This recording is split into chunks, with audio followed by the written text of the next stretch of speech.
Thank you again, Mr. Chair. Mr. Secretary, one of the things that I continually hear from folks in my district and from all around America is that Washington seems to have forgotten so much of the working class.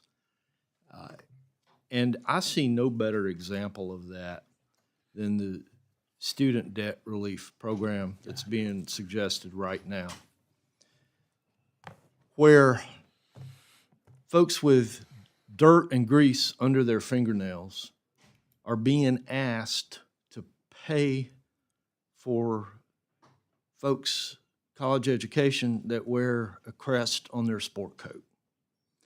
I'm going to give you a chance right now, in the time that I have left, to explain to that working class why this proposed program, this debt relief program, is fair and not turning its back, our back, on those folks that have calluses on their hands and really have built this country. Yeah. Thank you for sharing your sentiment. I'll say this. If you look at the 4 million people we've helped and the 30 million that the president proposed, those are the working class. Those are exactly the folks that you're talking about. When we're talking about increasing Pell Grants, it's those we're talking about, unlike multimillionaires that have tax breaks. We are fighting for working class people. We are pushing for dollars.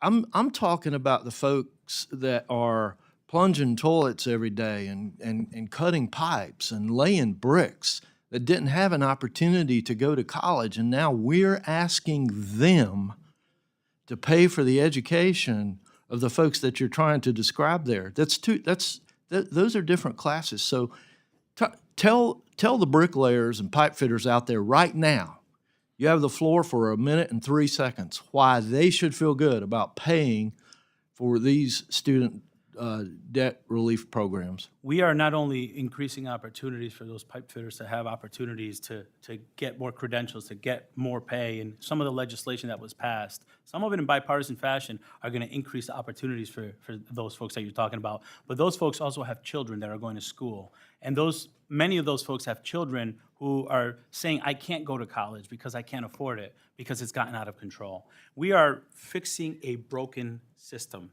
This debt relief work that we're doing shouldn't happen forever, because now we have the SAFE program.